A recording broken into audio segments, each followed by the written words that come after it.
Fighting Leaf. And Husky, I'm here too. The leader-in-chief Of this show and not much else.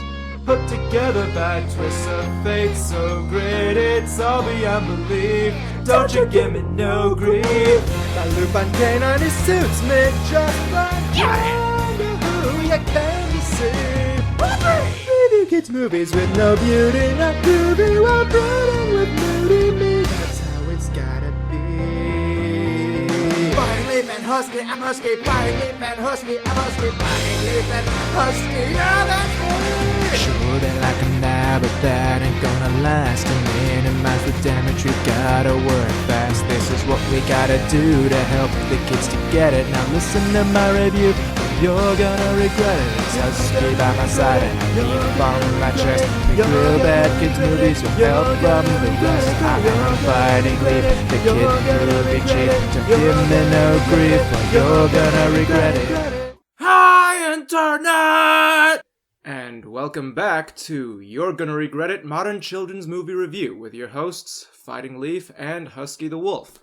The show that started it off is finally back and ready to counteract the kid movie apocalypse. We're gonna kick things off with another Chipmunk movie!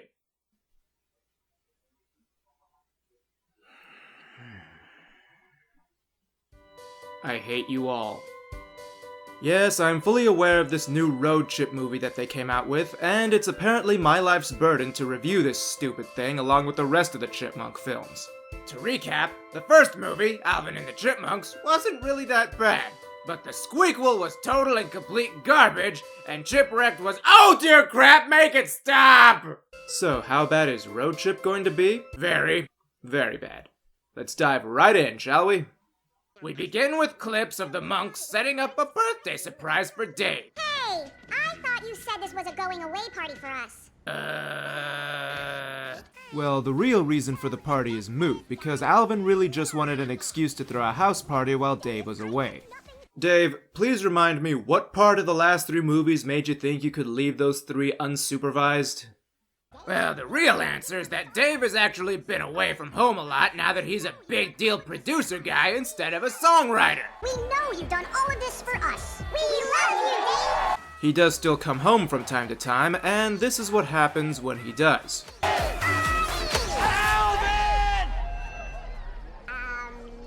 Surprise?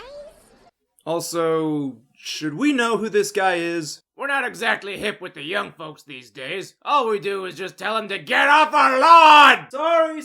Shut up! We live here too! Oh yeah. Anyway, time once again to break out the uncreative kids movie checklist. Check as many boxes as you can and boom! Instant box office success! Well-known franchise. Check. And a fart joke. We are very mature. Sorry. Pizza toots. And check. Well, you are well on your way to lazy by-the-numbers success. Not like us. We just ride the coattails of more well-known media using the format pioneered by other people in an attempt to gain popularity because we lack any other skills or qualifications. You, didn't have to be quite so blunt, Husky. What is my life? I want you guys to have a few years of being normal kids. But we're not normal kids, Dave. That is probably the smartest thing Theodore has ever said. I guess I should say who these actors are at some point. Don't care, and Jason Lee as Dave. Moving on. Dave exposits that he's going to a very important album thing in Miami, and is not gonna be taking the monks with him since his flight plan only carries a +1. Does this mean no miniature golf tomorrow? It should, and normally it would. Selfishly, I want to spend as much time with you guys as I can before I have to go to Ashley's album release in Miami. Okay, credit where it's due. I can understand why Dave doesn't call off the planned outing, since his new job makes spending time with his boys difficult, and he doesn't want to give up this chance before he goes on his trip. So there they are at the miniature golf place, and I hate waiting for these types of players. For those of you who don't know, Simon has always proven to be one of our favorite characters. He's always calm, rational, and just an overall ray of sunshine in a dark, dark movie. But sometimes he can go overboard. Fast forward! Dave tells them that he invited someone named Samantha to join them, and once more to this movie's credit, the Chipmunks' reaction to this is also refreshing. They're all for Dave meeting people, and wait, didn't we have a love interest in the first movie? One who never showed up again in the later films? That would be Claire, played by Cameron Richardson. Who the heck is this new girl? Dave, you hussy! So Simon finally hits that ball, and the monks go off to follow it. He's about to get a hole in one when, oh, this guy. This is Miles, played by Josh Green. That's my brother's ball. Oh, this ball? No, this is my ball. What? I just hit that beautiful shot. Tell you what, let's compromise, and we'll call it no one's ball. Hey! Spoilers, this movie tries to get us to sympathize with him by movie's end. And here's another twist. This here is Samantha, played by Kimberly Williams Paisley. She's a doctor because she wears a stethoscope in public. And guess what? She's Miles's mom! So, guess where this is going? This movie's gonna try to get us to sympathize with this jerkweed? Yep. Ha! No, and here's why. This is not my idea of fun. $20 seems like a lot of money for a chipmunk. He's a talking chipmunk. Chip shot!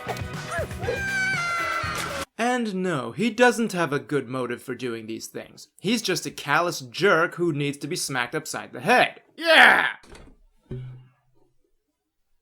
Husky, put that away. Aww. Owie! So Samantha has to run off for open heart surgery and... Break a leg. That doesn't really apply to doctors, Dave. Right. Dave is an idiot. Moving on. Dave takes the monks and the jerk to the big fancy studio where I guess Miles is supposed to have a character moment or something. Over here. Oh, hey, you know what? Let me get this for you. Oh, you know, I think it's push. Oh, yeah, of course. Yeah, this is a woman. She doesn't matter in the movie. Moving on.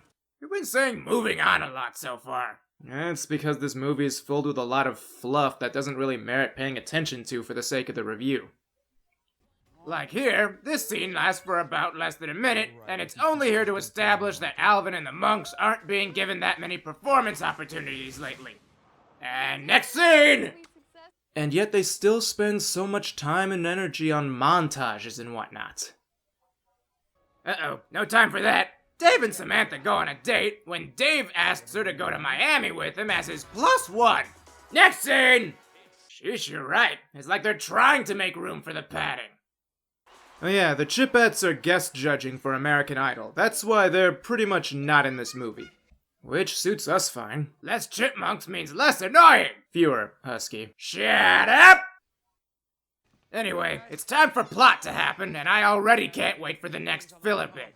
Theodore climbs into a bag and looks for leftovers, but instead finds a rock. That's actually an engagement ring, Husky, and this discovery drives the monks to jump to the actually rather reasonable conclusion that Dave might be planning to propose to Samantha in Miami. Well, that's okay, right? I mean, they like Samantha. But you forget, Husky. If Samantha is our mom, that makes Miles our brother. Oh crap, that ain't good. They can't let that happen. Very true. They need to have a serious heart-to-heart with Dave before this happens, and they've only got a limited time to do it. So what? Or sneak into his room and steal the ring. That works too. I hate this sort of thing. You mean when there's a problem that can be easily solved with a little bit of common sense and communication, but never is until it's dramatically convenient? Well, yeah, there's that. But also, these guys suck at this. Look, they were caught in everything. What a surprise. How are kids supposed to learn good stealth and infiltration techniques when these are the kinds of examples they're following? They're finally doing the much easier plan of distracting Dave while Alvin snatches the ring. See? So much easier.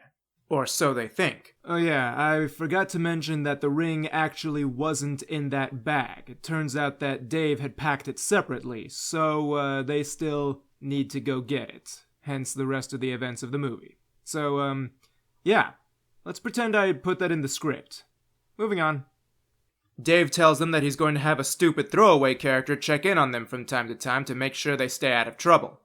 Miles? Yeah, he's gonna stay with you guys for a few days. So you don't feel comfortable leaving us alone, but you're okay leaving us with that psychopath? Oh, he's a great kid. Oh yeah, there's another tedious detail about this movie. Miles apparently has every grown-up fooled into thinking that he's a great kid. Make yourself at home? Mi casa, su casa. Gracias, David. Es muy generoso de tu parte ofrecernos tu casa. Yo también hablo español y no engañas a nadie con su rutina del muchacho bueno. En realidad, les engaño a todos. Nunca se imaginarían que voy a convertirte en mi sirviente personal. Ah, qué bueno que se utiliza sus poderes de idioma para ser un chico malvado. And no, you are not getting subtitles. He's a poo-face! Oh look, another movie that features a rock band game. And that's another check. How many is that now? Like 3 or 4 within the same decade span? At least. So after some stupid jokes, the gang tells Miles about the engagement, and it turns out he's not overly thrilled about it either. My dad died when I was little, and I've done just fine without one. Oh, I'm sorry, Miles. Don't be. I didn't know. I'm so endeared to him now that I know he has a tragic backstory of some kind. Ugh, and now they're getting their brains full of stupid ideas about Dave leaving them behind in favor of starting his own human family. Do you remember this guy? This is Dave! He's proven time and again that he's not going to abandon you no matter what. He's faced evil producers, crazy producers, and washing up on a deserted island. I think he's proven that he's in this for the long haul.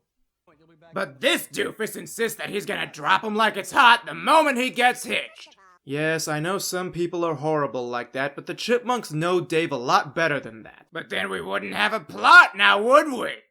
Actually, we kinda still would, because there's still the little matter of them not wanting Miles as their brother. Oh. This movie's dumb! I don't want to go back to the forest. And I am definitely not going to end up related to that guy. So endearing! So they head off on their quest to stop the engagement when the throwaway babysitter shows up to stop them. Wait, wasn't she in some of the Chipmunk cartoons? I actually don't remember. Someone who does, comment below and tell us. So they need to get past her somehow, and they do this by dressing up squirrels in their paraphernalia. Miss Price won't be able to tell the difference. That's racist! So they make it to the airport, and seeing how this movie is called Road Chip, you already know that this plan is going to fail. Not only that, since they can only afford one ticket, they put together the worst possible plan to sneak the monks on board. Why didn't they just have all 3 of them sneak into the cargo thing with Theodore? Because we wouldn't have shenanigans otherwise. And Alvin is now sterile. Miles pretends that Alvin is a stuffed animal, and it's not funny. This lady is the worst security guard ever, and it's still not funny. And then Simon whizzes down Miles's leg. That's not mine. You just holding it for a friend? Okay, that was kinda funny. He made a pee-pee! No, Husky, that's not why it was funny. Pee-pee! I don't get paid enough. Get out of here. I reiterate, you are the worst security guard ever. Alvin gets hungry, and since Miles is a poo-face... Stop saying that, Husky. No! Poo-face! Since Miles refuses to help, Alvin goes off on his own to look for something, only to find this creepy guy. I'm always happy to sign an autograph for a fan. Oh, I'm not a fan. Okay. Finally, someone with a little bit of sense. Point! Socks! Always with the socks! Where do you get these freaking socks? Ugh. Anyway, Alvin gets away from this soon-to-be important character, overacted by Tom Hale, and stumbles upon the first class from heaven! Oh, baby! We've actually flown first class before. And it was exactly like that! Yes, everything you're seeing right now is completely 100% accurate. Theodore, meanwhile, meets Bobby the monkey from Treasure Buddies and lets him out. Because of course someone put a monkey on board. That way he can use his opposable thumbs to undo all the cages for all the other animals. What? You've never seen a chipmunk in first class before? Well, actually, I recently flew next to the Chipettes, and they were ladies. Once again, young boys watching this movie, girls are just better than you! Can we get to some shenanigans now? What, there hasn't been enough yet? Where? We're on a plane. I don't know. Come on. Freeze!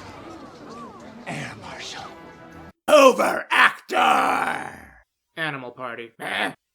Good grief, look at this guy. I know dignity is usually a hindrance for actors of any caliber, but this guy is just embarrassing. Who the heck put all these animals on one flight anyway? We're going to be making an emergency landing in Austin, Texas, due to a herd of chinchillas in the cockpit. You heard him? The plane's going down. You suck at your job. Do you know who you're talking to? I am the police of the sky. You still suck! So the plane makes an emergency landing in Hollywood Brand, Texas, where this guy, Agent Suggs, lectures our heroes about how crazy he is. Look, sir, what could we possibly have done to make you hate us so much?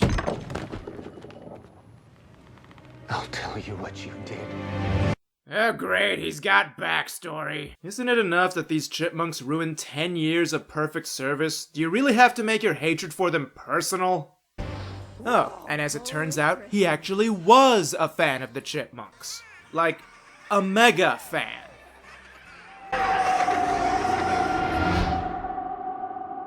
Awkward. You provided the soundtrack to my heartbreak. Crap forbid someone in this world doesn't like the chipmunks. That would just be completely reasonable, and that's obviously not what they were going for.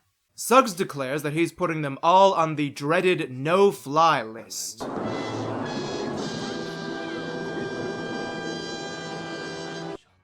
I'm an air marshal. I'm all powerful, I'm all seeing, and I'm all knowing. Obvious joke in 3, 2, 1. Then you obviously know you just made that entire speech with your tie and a cup of coffee. Ha! Ha! Ha! Ha! Yes, Husky, you've made your point. So after proving he's crazy, Suggs goes off to clean himself off and stuff. And our heroes rightfully get the ever-loving crap out of there. Nobody runs on Agent James Suggs. I'm acting. They blow the rest of their money on a taxi van ride away from the airport, great security there, when Dave calls. They don't answer. Not that it matters too much, because he calls up the crazy nanny person who's supposed to be checking in on them. And, They've eaten everything. Then I mean everything. Yeah, that sounds about right. apparently this convinces Dave that all is well. I guess after what he's been through, the words, "they've eaten everything," isn't a big deal. Husky, you have no room to talk. Leaf? What happened to our neighbor's house? And our neighbors?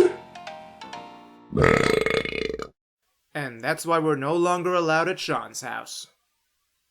So they show up at a cantina-type place, but the barkeep tells them that they can't stay because they're too young.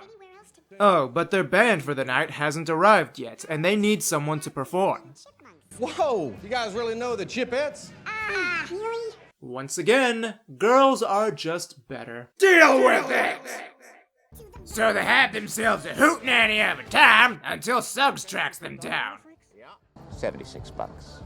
Let me rephrase that. I'm the police of the sky. I refuse to believe I live in a world where this guy could be an air marshal. If it ever comes to that, we'll just blow up the world. Wouldn't be the first time. Suggs is about to snag the monks, but Alvin stirs up a good old-fashioned bar brawl. Sorry about the fire. Ain't no apology necessary. Nothing better for business than a good old-fashioned bar brawl. Good luck, outlaws. You are the worst barkeep ever! And I respect you! Okay guys, brace yourselves, because what you are about to see is unironically amazing. The Chipmunks have always been about two things to me. music, and shenanigans. And this part here is Alvin at his best. He's moving around, making a fool of the bad guy, and doing really painful things to his face. I love it! I am not kidding when I say that this scene is probably the best part of any live-action Chipmunk movie to date. Were the animated flicks this good? I don't know. I might have to check in on that if I ever get a drop in ratings. Now it's time for them to make their daring escape, but Miles is a jerkweed and wants to drive off without Alvin because he's so endearing. Of course, Alvin makes it into the car, and Suggs decides now's a good time to take a nap. Wait, I thought they were out of money. Oh, right. Thanks for nothing. Drive safely. What? I hope he gets home safe. Once again, Simon proves to be the best thing about any of these movies. So they all try sleeping in a tree, and then we get some forced bonding time with Miles. Oh, he got it so rough because he thinks people are only out for themselves or some bull donkeys like that. Turns out he lied before about his dad dying, when in reality he just up and abandoned them. Yeah, that is rough. If you know anything about the official Fighting Leaf backstory, you'll know that I am no stranger to daddy issues myself. But that does not give you the right to be the kind of horrible child you have been throughout this movie. Oh, but Leaf, give him a break. He doesn't know any better. He's had childhood trauma. If this were a better movie, I could probably accept that. But no, this movie has no business dealing with these kinds of issues. Not after throwing people like Suggs and Crazy Neighbor Lady at us. If you're going to humanize Miles, you need to do the same for everyone. That's why the Lego movie worked so well. Yes, everyone had crazy, cartoonish personalities, but the movie gave you a chance to see that they were all more than just their archetypes, the villain included. Okay, I'm cutting you off, pal. We gotta keep moving. Right. Take it away. They assure Miles that Dave is a good person who won't abandon people. Then why are you making this trip? They're making this trip because they don't want you as their brother. I don't care what his backstory is, a bad kid is a bad kid. And don't try to use the argument that he just needs to be understood or loved or some crap like that, because if he's doing bad things for no justifiable reason and without remorse, then he's logically a bad kid. Even if you're right about love and understanding being the solutions to this particular problem, that doesn't change the reality of his situation, and I just started on another rant, didn't I? Yeah. Look, you've probably figured out that this is kind of a sensitive topic for me. I have my own opinions that I don't expect everyone to agree with. But suffice it to say, this movie has no right dealing with these issues. Kids' movies can tackle these kinds of important real-world issues, but not all of them do it well. I will make one concession, though. This actor is not doing a bad job. He's playing the part of an emotionally walled-off kid with issues quite well. I just wish they had done more to establish some kind of humanity earlier on.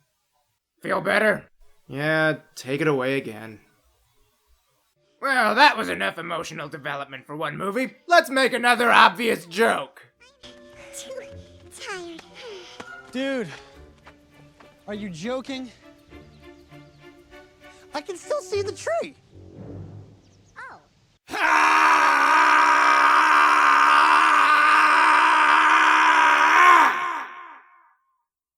Well, that was dumb. So after another montage we can easily skip, they scratch up some cash to hop on a bus to New Orleans and, yeah, these guys totally look like they're in the scene. Totally. Some great CGI right there. Uh-oh, Suggs manages to find them again! I'm an air marshal. Law enforcement's my life. You have no life, do you? Chipmunk jail. What? Chipmunk jail. Tiny little bars and a tiny little barbed wire fence and a tiny toilet and a tiny yard where you can lift your tiny little weights. It sounds adorable. He's right! Also, what kind of kids movie would this be without a groin shot? Check! Also, since this is Hollywood, New Orleans we're in, it's Mardi Gras, because it's always Mardi Gras here, didn't you know that? and Suggs takes part in the oldest of Mardi Gras traditions, taking a swig or two of moonshine. You know, kids' movie! Only the cheapest of stereotypes for our films. So yeah, he gets plastered after only like 2 swigs of death in a glass, and then he gets punched by a trombone. You know what we haven't had in a while? Musical number. Hit it! Yeah, I'm skipping this scene. Oh, and of course, Dave sees this huge public appearance on TV. See, this is why you make keeping a low profile a priority on any mission.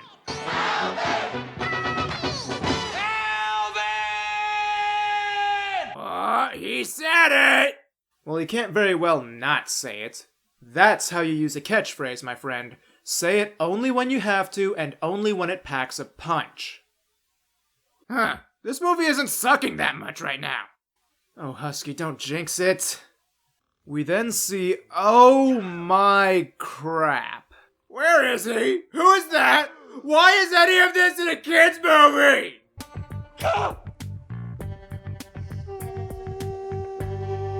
You just had to say something, didn't you? I feel so dirty. Anyway, Dave and Samantha are now descending on the team like the wrathful parents they deserve. Now, how about another obvious joke? Maybe I should take the lead on this one. You know, we keep a level head. Throw him a little good cop. Okay. Don't you Dave mom us. Do you have any idea how terrifying it is to find out that your children are 2,000 miles away from where they're supposed to be? You're not worth it.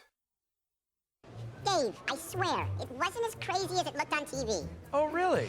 Well, let me just pull up some of Theodore's tweets from last night. Theodore, you are just the Michelangelo of this team, aren't you? Unfortunately, Dave can't afford to drag them all back to LA right now because of that record opening thing in Miami. There's also the little matter of that no-fly list thing. So they have to drive several hours from New Orleans to Miami. Well, I'll bet they're gonna have a lot to talk about in this car ride. Dave, the only reason we left home in the first Guys, place was... not now, okay? So, an angry parent is not demanding an explanation for his children's actions.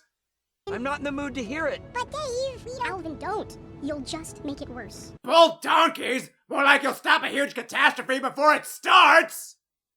The only possible reason I can imagine that plot-crucial topics are hand-waved during this montage is because they couldn't think of a way to continue having a plot otherwise. Well, if that's really the case, then your premise is flawed and needs fixing.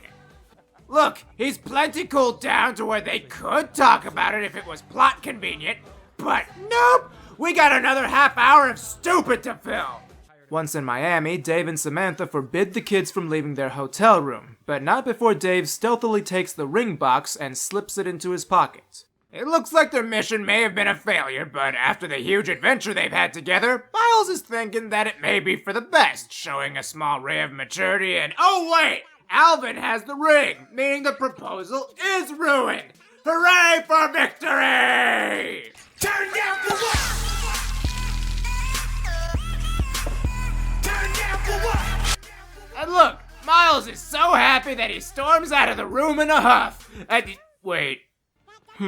Looks like this band of misfits needs to reevaluate their mission. If only there was some way to instantly reignite their bond so that they could work together to undo everything they set out to accomplish now that they don't hate each other. Well, they could always hit Theodore with a car. Okay.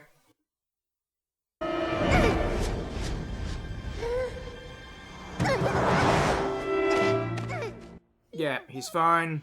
He's fine. Stop wasting our time. He's fine. And look, he's fine. Who saw that coming? Well, now that they all like each other again, time to render most of the movie pointless by getting the ring back where it belongs. And this seems like as good a place as any to start wrapping up. Finally!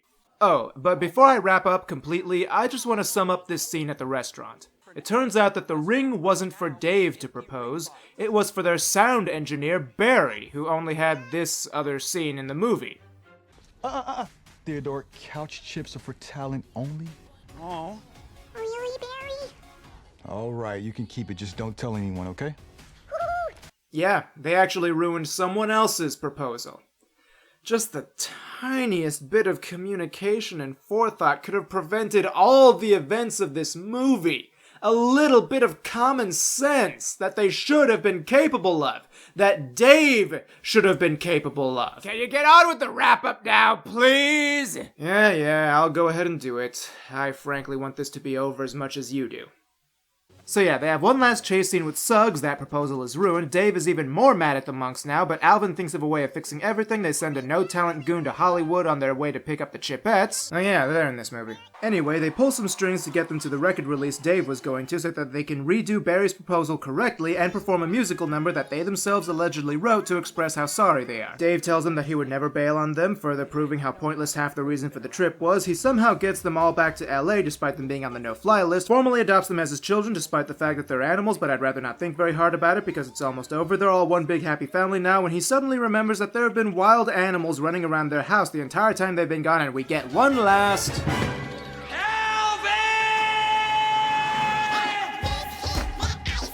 The end!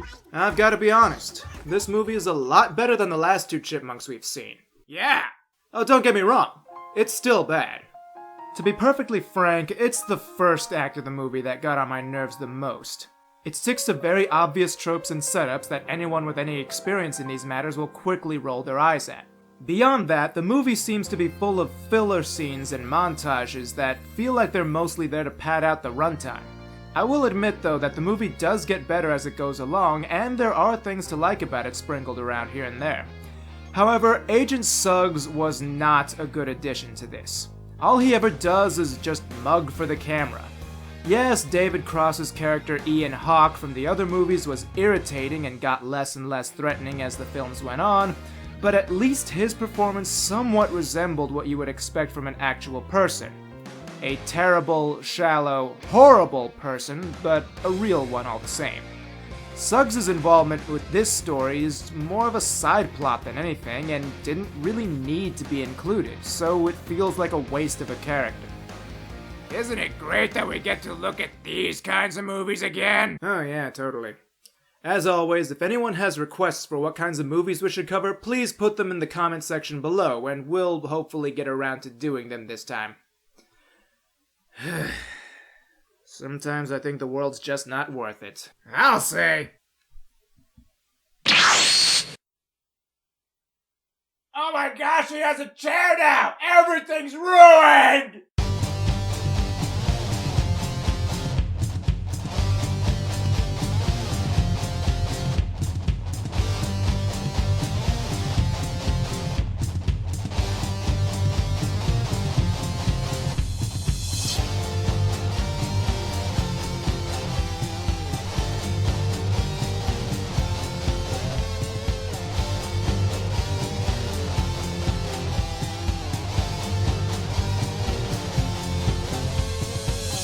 I am the kid movie ninja.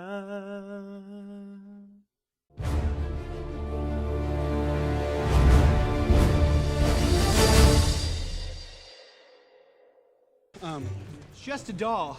Chucky was just a doll. This shout out goes out to Jordan Mathis and Steve Sharp. These guys are awesome for supporting me on Patreon. Check out Steve Sharp's music at his YouTube page, Sharp Rain Music. Catch you later.